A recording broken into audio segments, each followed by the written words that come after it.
시편 13편 1절부터 6절 1절부터 6절까지 함께 읽겠습니다. 여호와여 어느 때까지니이까 나를 영영히 잊으시나이까 주의 얼굴을 나에게서 언제까지 숨기시겠나이까 내가 나의 영혼에 경영하고 종일토록 마음에 근심하기를 어느 때까지 하오며 내 원수가 나를 쳐서 자긍하기를 어느 때까지 하리이까 여호와 내 하나님이여 나를 생각하사 응답하시고 나의 눈을 밝히소서. 두렵건대 내가 사망의 잠을 잘까 하오며 두렵건대 나의 원수가 이르기를 내가 저를 이기었다 할까 하오며 내가 요동될 때 나의 대적들이 기뻐할까 하나이다. 나는 오직 주의 인자하심을 의뢰하였사오니 내 마음은 주의 구원을 기뻐하리이다. 내가 여호와를 찬송하리니 이는 나를 후대하심이로다. 아멘. 왜 뒤로 갔느냐? 그럴 수도 있죠. 원래 오늘 제가 13편을 설교하려고 하지 않고 105편을 본문으로 해서 원고 작업을 하는 중에 번개처럼 깨달음이 와서 13편으로 옮겨왔습니다. 많은 사람들이 하나님에 대하여 하는 질문 중에 하나가 하나님이 선하시다면 왜? 라는 질문. 하나님이 선하시다면 왜? 거기에 이제 넣을 수 있는 것은 수도 없이 많습니다. 왜 지옥을 만드셨느냐에서부터, 왜 세상에 아픔이 있느냐에서부터, 왜 죄 없는 어린아이들이 사고로 죽느냐에서부터, 왜 유태인 600만 명이 학살을 당하도록 허용을 하셨느냐에서부터, 왜 태풍이 일어나고 질병이 있고, 왜 이 모든 질문이 존재하는 것은 하나님이 선하시다면 if God is good 하나님이 선하시다면 왜 이런 질문을 여러분도 하실 것입니다. 그런데 그렇기 때문에 우리가 성경을 공부해야 됩니다. 성경 말씀은 하나님이 선하시다는 사실을 먼저 전제하고 그리고 하나님이 하시는 일을 나열하지 않아요. 하나님이 선하시다는 것은 결론이에요. 전제가 아니에요. 결론이에요. 그렇기 때문에 창세기 1장에 하나님이 언제 좋았더라라고 하셨습니까? 당신이 만드신 모든 것을 보신 후에 좋았더라. 결론으로 말씀하신 하나님 당신도 당신이 만드신 것을 다 보신 후에 토브, 그 말은 히브리어로 좋다라고 결론을 내리신 것이죠. 만일 그 순서를 바꿔서 하나님이 선하신데 왜 이런 식으로 생각을 하게 되면 생각의 오류에 빠지고 진리를 우리가 결코 이해할 수 없게 되고 컴퓨터가 다운되는 것처럼 우리의 신앙적인 담론이 다운돼 버립니다. 오류에 빠져버립니다. 몇 가지 문제가 있습니다. 첫째는 하나님이 선하시다고 말할 때 그 선하심의 기준이 불분명한 것뿐만이 아니고 지극히 사람 중심적이라는 사실이에요. 그러니까 선한 기준을 인간이 임의로 만들어 놓고 하나님이 거기에 순응하기를 요구한다는 얘기예요. 우리는 이런 것을 선하다라고 판단하여 기준을 만들었으니 하나님이 정말 선하시다면 이 기준을 따르셔야 된다고 요구를 하는 것인데 첫째는 선하다는 기준이 무엇이냐가 불분명하고, 선하다는 말은 결국은 나를 위한다는 말이에요. 내가 기준이 돼서 내게 좋으면 좋은 거예요. 유일한 기준이. 대다수의 사람들이 무슨 인류 모두에게 좋은 것을 생각하는 것 같지요? 아니, 내게 좋은 것이 첫째. 주식이 다 떨어져도 내 것만 오르면 좋은 거예요. 사고가 나서 사람들이 다 물에 빠져 죽어도 나와 내 식구만 살아나면 좋은 거예요. 반대로 나는 죽었는데 남은들은 다 살았다. 그건 좋은 게 아니에요. 불분명한 기준, 임의로 좋다는 기준을 만들어 놓고 이제 하나님이 그 기준에 맞추시기를 요구하는 것이라면 당연히 하나님이 거기에 맞추실 리가 없지. 하나님은 당신이 원하는 일을 하십니다. 왜 그렇습니까? 하나님이시기 때문에. 하나님은 당신이 원하시는 일을 하십니다. 그리고 우리의 양해를 구하시지 않습니다. 사전에 나는 이렇게 하려고 하는데 네 생각은 어떠니? 물어보시지 않습니다. 인간의 양해를 구하시지 않습니다. 그렇기 때문에 하나님이 하시는 일들 중에는 우리가 납득할 수 없는 일들이 있습니다. 그렇기 때문에 하나님이 납득할 수 없는 일이 있기 때문에 하나님이 하시는 일이, 성경에 등장하는 믿음의 인물들 중에 하나님이 하시는 일이 전부 다 납득할 수 있었던 사람이 있으면 한번 들어보세요. 아브라함에서 시작해서 아브라함이 하나님이 주기로 약속하신 가나안 땅에 왔더니 그 땅에 무엇이 있었습니까? 기근이 있었어요. 납득할 수 없는 일이죠. 또 25년을 기다려서 아들을 얻었는데 하나님이 뭐라고 요구하셨어요? 그 아들을 모리아산에 데리고 가서 바치라고 요구를 하셨어요. 납득할 수 없는 일이죠. 그것뿐만이 아니, 다윗이 사무엘 선지자에게 기름 부음을 받았어요. 이건 대단한 일이에요. 오늘날로 치면 역적 행위에 해당합니다. 이미 왕이 시퍼렇게 살아있는데 젊은 애에게 새로 기름을 부어요. 그 말은 역적 행위를 도모한다는 얘기인데, 그래서 다윗이 기름 부음을 받은 다음에 그를 이스라엘의 스타로 만든 사건이 뭡니까? 골리앗과 싸워 이긴 것이죠. 하루아침에 이스라엘의 스타가 됐어요. 그런데 승승장구할 줄 알았는데 아버지처럼 의지하고 섬기던 사울 왕이 어린 다윗을 시기해서 어느 날 수금을 타고 있는데 창을 던져 죽이려고 했어요. 납득할 수 없는 일이죠. 나는 당신에게 위협이 되지 않습니다. 그 말이 통하지가 않는 거예요. 나는 당신의 자리를 원하는 것이 아닙니다. 그게 안 통하는 거예요. 납득할 수 없는 일. 그런데 중요한 것은 그것이 하나님이 주도하신 일이었다는 사실. 그러니까 그 사건만을 보고 생각한다면 다윗이 하나님께 얼마든지 여쭤봐도 됩니다. 하나님은 도대체 나를 위하시는 겁니까? 대적하시는 겁니까? 나에게 선한 분이십니까? 악한 분이십니까? 하나님의 의도는 도대체 무엇입니까?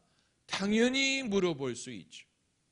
하나님의 의도가 도대체 어디 있습니까? 나에게 우호적이십니까? 적대적이십니까? 그것조차도 흔들리는 상황. 물론 다윗이 믿음이 흔들리지 않고 하나님을 의지했지만, 그러나 그가 이 많은 시편을 정말 썼다면 당연히 마음이 많이 흔들렸으니까 쓸 것입니다. 그것뿐만이 아니, 사도 바울의 경우를 봐도 사도 바울이 다메섹으로 가던 길에 예수님이 초자연적으로 나타나셨어요. 아주 놀라운 방법으로 바울을 부르셨어요. 사울아, 사울아, 내가 왜 나를 핍박하느냐? 하나님이 하시는 질문에는 왜라는 질문이 좀 많아. 약간 좀 몰라서 물으십니까? 라고 답변할 수 있는 그런 질문을 좀 많이 하세요. 아담아, 내가 어디 있느냐? 지금 숨바꼭질 하십니까? 몰라서 물으시는 겁니까? 라고 물을 만한, 내가 낫고자 하느냐? 그거 당연하지 않습니까? 당연히 내가 낫고자 하지. 그러니까 당신한테 왔지. 이런 식으로 주님이 하시는 질문에는 약간 당연하다고 생각할 수 있는 질문이 많은데, 사울에게도 내가 왜 나를 핍박하느냐라고 물어보셨어요. 그런데 그 질문에 대해서 사울이 답변을 못했어요. 답변을 안 했어요. 그 대신 주여 니시오니까 라고 물었죠. 그래서 예수님이 나는 내가 핍박하는 예수다. 그 말에 사도 바울이 그동안에 예수님과 교회를 핍박하던 모든 이유가 다 사라져버린. 그래서 그렇게 해서 하나님의 종으로 부름을 받았는데, 그렇다면 당연히 주님이 그렇게 놀라운 방법으로 사도 바울을 사도로 부르셨으면 당연히 사람들이 쌍손을 들고 환영을 해줘야죠. 그가 예루살렘에 돌아갔을 때 베드로, 야고보, 요한, 그 이외에 성도들이 다 문 앞에 나와서 환영, 사도 바울, 할렐루야, 우리는 당신과 함께합니다. 우리는 당신과 함께 숨을 쉽니다. 이런 식으로 어서 오라 이런 식으로 환영을 해야 되는데, 환영을 하기는커녕 믿어주지도 않았어요.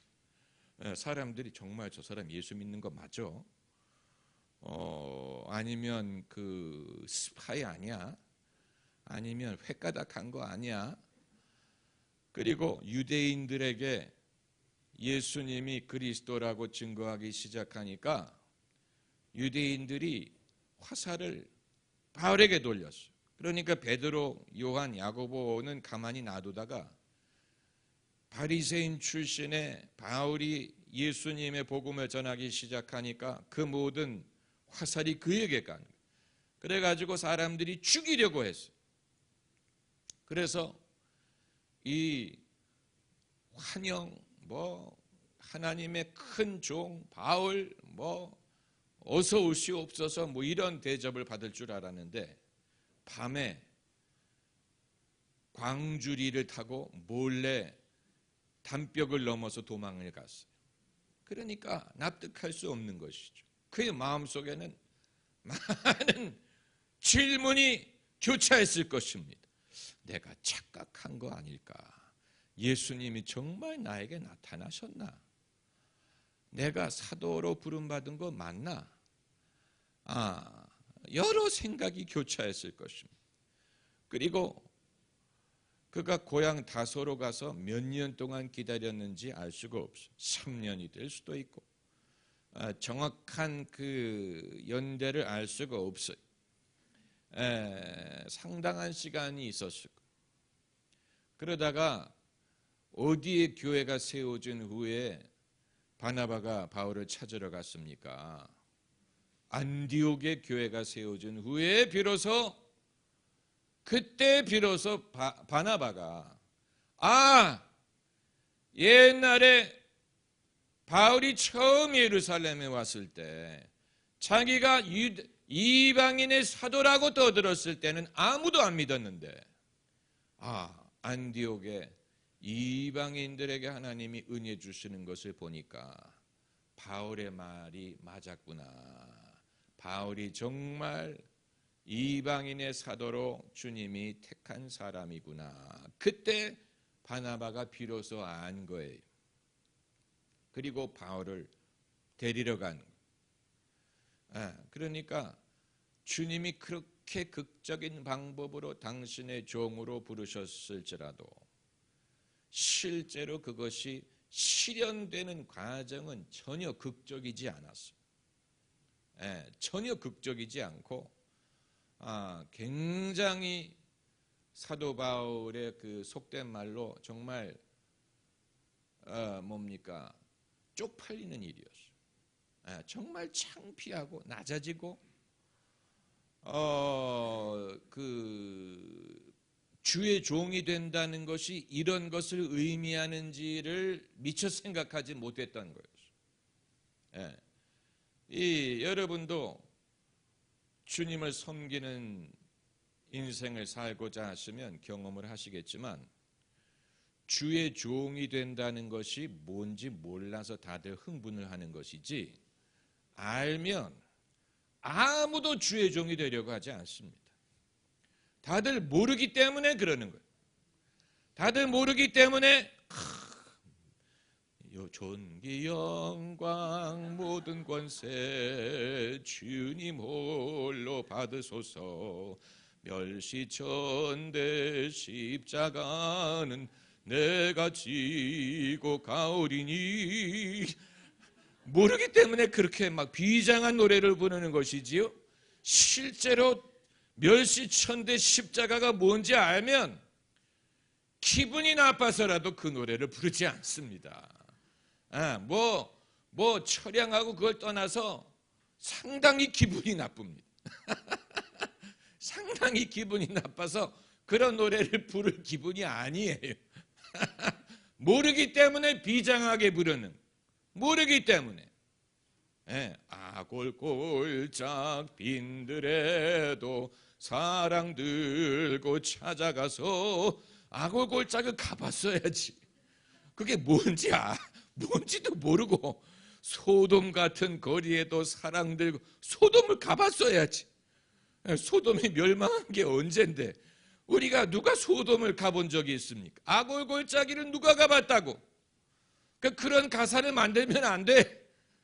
사람이 검증할 수 없는 걸 그런 식으로 하면 안 돼. 그러니까 무슨 라스베가스를 간다든가 무슨 어디 이라크를 간다든가 이렇게 하면 좀 실천할 수 있지만, 이미 존재하지 않는 아골골짝 빈들, 그건 증명할 수 없으니까 사람이 마음이 없이 불렀더라도 그걸 증명할 길이 없는 거예요. 그렇지 않습니까? 그냥 모르니까 그러는 거지. 알면 기분이 상해서라도 하려고 하지 않습니다. 예수님이 이 잔을 너도 마시겠느냐? 그럴 때 베드로와 요한이 마시겠나이다 그랬어요. 주님이 너무 빨리 대답하는 것은 안 믿어요. 너희가 대답하는 것을 알지 못하는도다. 예수님이 말씀, 너희가 대답하는 것을 알지 못하는도다. 사람들이 모르기 때문에 대답을 하는 것이지, 그 잔이 뭔지를 알면 일단 무서워서라도 대답을 못합니다. 실제로 그래서 최초로 순교한 12제자 중에 최초 순교자가 누굽니까? 야고보가 어떻게 죽었습니까? 목을 베서 목을 잘라서 죽였어요. 사람이 죽는 방법에도 여러 가지인데 정말 죽은 후에 폼이 안 나는 죽음 중에 하나가 목이 잘리는 겁니다. 왜냐하면 얼굴이 아무리 예뻤더라도 상상을 해보세요. 그 일제시대 때 일본 놈들이 작두를 가지고 조선 사람들의 목을 잘라서 그 사진이 있어요. 얼마나 끔찍한지 몰라요. 그놈들이 한꺼번에 3명의 목을 자르더라고요. 작두가 얼마나 큰지.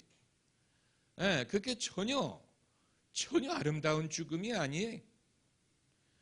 그러니까 예수께서 이 잔을 너희가 마실 수 있느냐고 물어보셨을 때 그 내용을 알면 결코 대답하지 않죠. 누가 그런 식으로 죽고 싶습니까? 당연히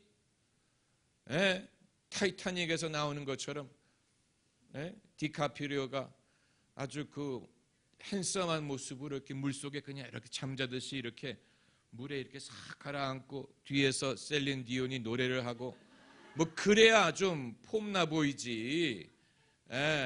죽더라도 좀 그런 식으로 죽으면 모를까. 그러나 그런 식으로 폼나게 세상을 떠나는 사람은 없고, 우리가 몰라서 그렇지 예수님이 십자가에 돌아가시는 순간이 엄청나게 비참했을 것이라고 상상이 됩니다. 이게 결코 우리가 무슨 뭐 성화로 만들 만한 그런 예술적인 장면이 아니에요. 남자가 십자가에 매달려서 숨을 거두는 그 과정이 결코 우리가 성화로 무슨 배너에서 뭐 이렇게 그 묘사할 만한 그런 장면이 아니고 아주 끔찍하고 아주 무섭고 비참하고, 예수님이 그런 방법으로 돌아가셨어요. 그 방법으로 세상 죄를 지고 가신, 그렇기 때문에 예수님이 겟세마네 동산에서 그렇게 고민하신 거예요. 땀이 이 피방울처럼 떨어지면서 예수님이 그렇게 고민하셨던 이유는 어떤 시련이 당신을 기다리고 있는지를 알았기 때문인데, 그렇기 때문에 시련이란 타의에 의해서 내가 낮아지기 때문에 시련, 타의에 의해서, 자의에 의해서 하는 것이면 모두 할 수 있어요. 그러나 타의에서 하는 것이면 그건 멋있지도 않고 비장하지도 않고 아주 비참하고 초라하고 무섭고 괴롭습니다. 타의에 의해서 낮아지는 것.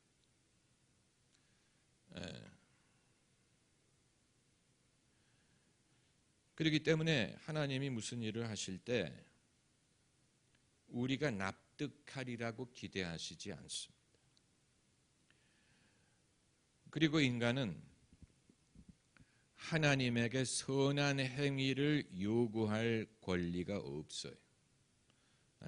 하나님은 선하신 분이라니까 선한 일을 하시오라고 하나님에게 요구할 권한이 없어요. 왜? 우리는 악하기 때문에. 너희가 악한 인간이 무엇을 근거로 하나님은 선한 일을 하시오라고 요구할 수 있는 권한이 없습니다. 다시 말하면 하나님이 하시는 일을 인간이 자신의 기준에 의하여 판단할 권한이 없다는 얘기. 그럴 권한이 인간에게 없습니다. 판단을 하는 사람은 많아요. 그러나 그것은 통하지 않고 자신에게 유익하지 않습니다. 자신에게 유익하지 않습니다. 성경을 깨닫는 원리는 귀납법적이지 연역적이지 않습니다. 귀납은 뭐고 연역은 뭐냐? 이 귀납법적이라는 것은 A와 B가 있는 것을 보니까 정답은 C겠구나 라고 미리 정하지 않고 자기가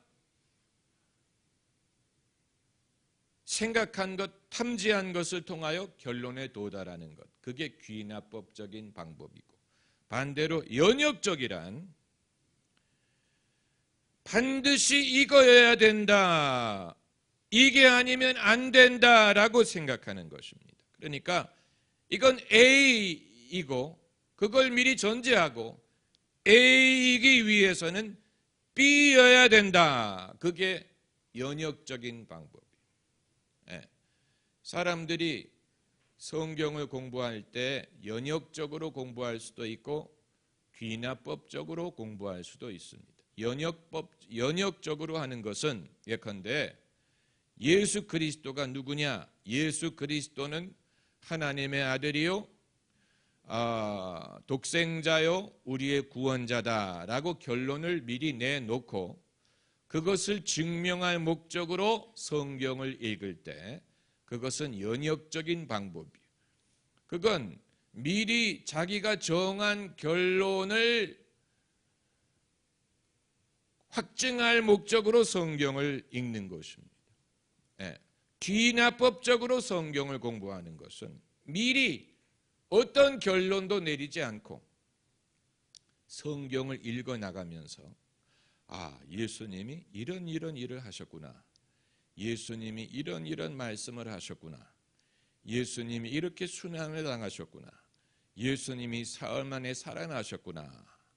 이 모든 것을 종합해 볼 때 예수님은 하나님의 아들이실 수밖에 없구나. 이게 귀납법적인 방법이에요. 미리 결론을 내리지 않고 그 증거 자체를 하나하나씩 봐가면서 자연스러운 결론에 도달하는 것. 그게 귀납법적인 방법인데 하나님의 선하심은 연역적으로 우리가 증명할 수 있는 게 아니고 귀납법적으로 우리가 인생을 살아가면서 이런저런 경험을 하고 그리고 돌아보았을 때 하나님이 과연 나에게 선을 베푸셨구나 라고 결론을 내리는 것. 그것을 통해서 하나님의 선하심을 우리가 확신할 수 있습니다. 그렇기 때문에 만일 그러지 않고 하나님은 선하신다고 하는데 왜 내게 이런 일을 허락하셨을까? 왜 이것을 안 주셨을까? 이런 식으로 생각을 하면 번민이 끝이 없고 그 사람은 하나님과 늘 씨름할 수밖에 없을 것입니다. 선하시다면서요. 전지전능하시다면서요. 그럼 들어줘야지요. 그러니까 늘 싸워. 늘 하나님과 싸워. 그의 기도는 하나님과의 말다툼. 언제 들어주실 겁니까? 왜 안 들어주십니까? 하나님은 어디 계십니까? 이런 식으로. 그렇게 하지 말고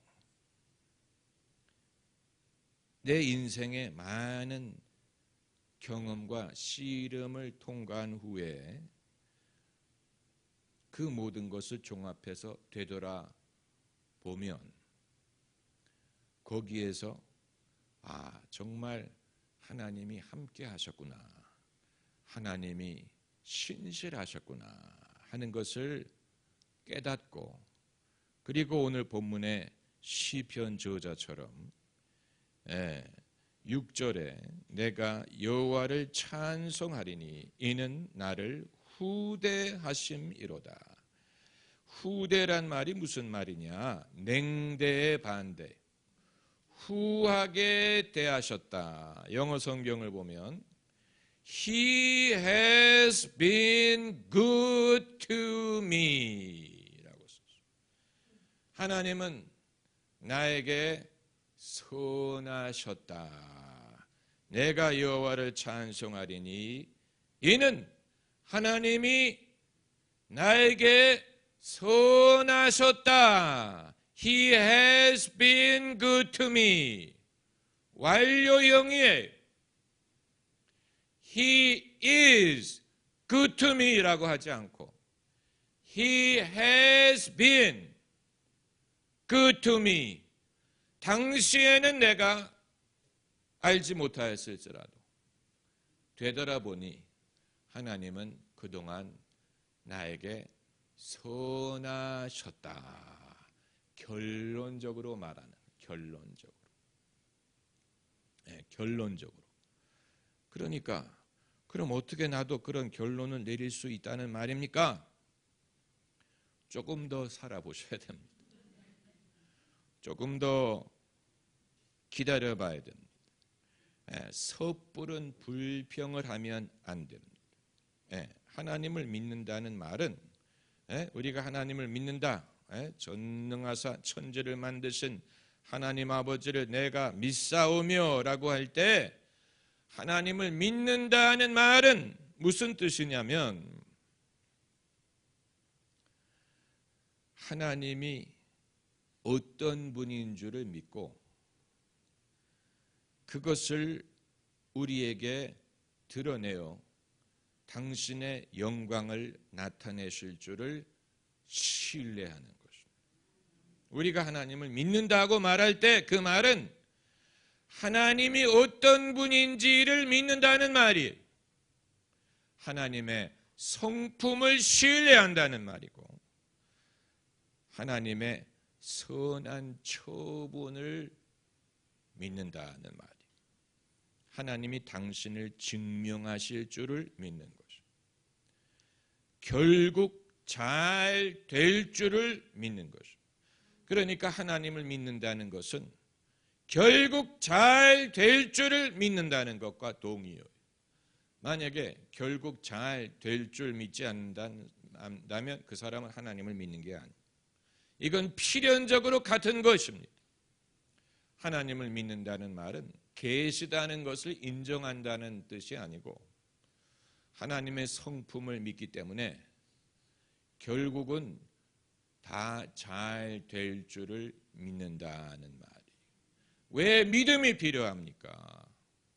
아직 이루어지지 않은 일들이 있기 때문에. 믿음은 바라는 것들의 실상이요 눈에 보이지 않는 것의 증거예요. 아직 눈에 보이지 않기 때문에 믿음이 필요한 거죠. 그러면 그렇게 믿었다가 실망한 사람들이 있느냐? 없으니까 사람들이 계속 믿겠죠. 그건 각 사람이 결론을 내리는 부분. 그건 각 사람만이 결론을 내릴 수 있는.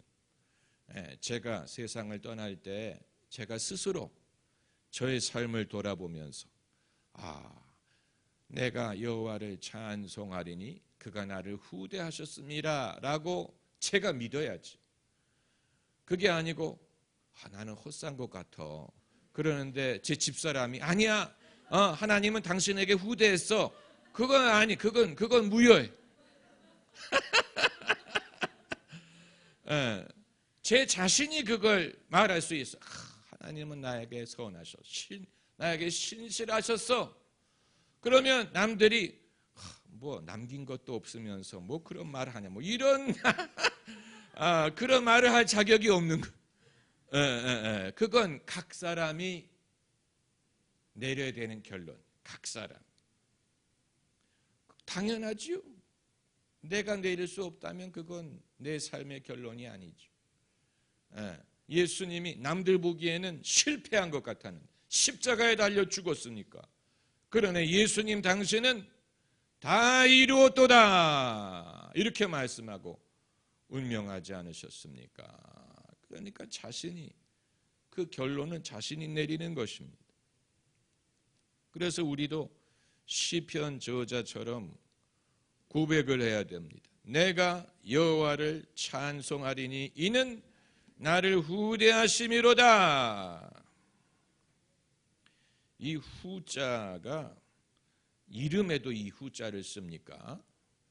뭐 이후락 뭐 이럴 때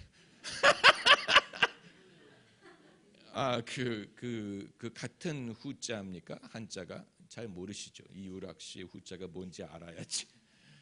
왜 하필이면 그분의 이름을 후자라는 이름이 그렇게 흔하지 않아요. 그러나 후대했다는 말은 아주 좋은 말이에요. 하나님이 나에게 후대하심이라.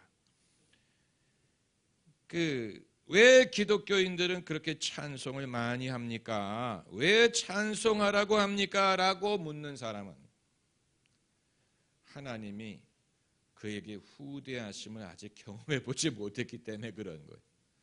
그런 사람은 좀 더 살아봐야 돼. 예.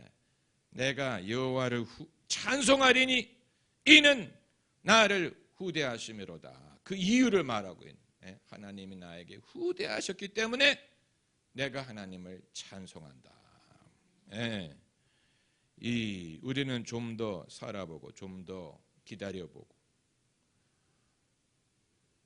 그리고 만일 아무리 기다려도 나는 그런 결론을 내릴 수 없습니다 하는 분이 있으면 하나님에게 방안을 요구하시면 됩니다. 그런데 그런 사람 못 봤어요. 여호와의 우리에게 향하신 여호와의 인자하심이 크도다. 우리를 향하신 하나님의 진실하심이 영원하시도다. 할렐루야. 기도하십시다.